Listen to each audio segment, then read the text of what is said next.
If you like our video, click the subscribe button to subscribe to our channel and get easy access to new content. To see our full suite of ad-free video courses and training materials, visit us at teachucomp.com. You can manually assign a macro to a Form Objects event in Access by using the Property Sheet pane instead of using the Command button wizard as shown in the previous lesson. While this is most often used with command button controls in forms, you can also run macros for events that happen to many different types of selected form controls if needed.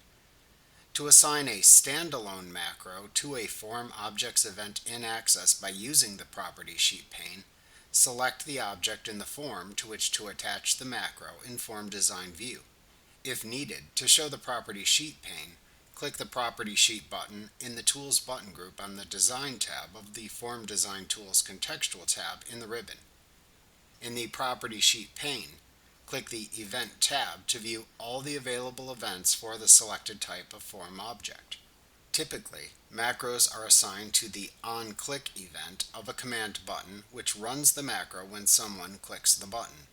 However, there are other types of objects and events to which you may want to attach macros. For example, you might want a macro that runs when a user rolls the mouse pointer over a selected object. In this case, you would program the macro to launch on the selected control's OnMouseMove event. After determining the appropriate event to associate with a macro, click into the Event Property field in the Event tab of the Property Sheet pane. To then assign a standalone macro to the selected event, click the drop-down arrow that appears at the right end of the property field, and select the name of the standalone macro to run when that event occurs from the drop-down menu that appears. Note that you must have previously created the standalone macro separately for it to appear in this drop-down list. As an alternative to using a standalone macro, you can embed a macro directly into the form. Macros embedded within a form in Access do not appear as separate objects in the navigation pane. Access macros you create as separate objects and which appear in the navigation pane are called standalone macros. In contrast to these macros, embedded macros in Access become part of the form and can only be edited within the form. This reduces the number of database objects to manage in the navigation pane.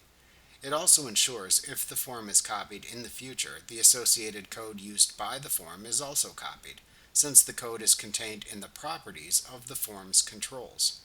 However, you cannot run an embedded macro in Access from another form other than the one within which it is embedded. So, alternatively, to create an embedded macro in Access after you click into the Events Property field in the Event tab, click the Builder button that then appears at the right end of the Events Property field.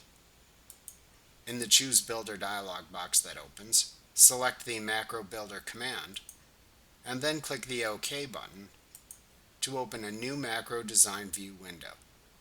In this window, build the embedded macro as normal.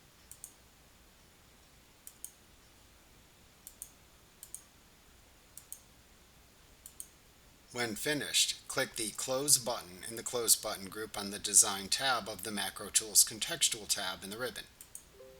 Then click the Yes button in the confirmation prompt window that appears to save the embedded macro into the form.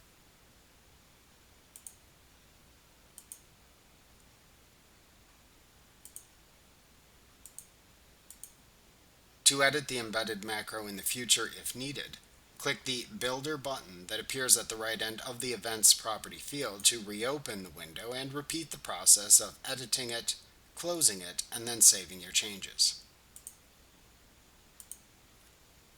Remember to click the subscribe button to see more of our videos. Get ad-free courses at teachucomp.com.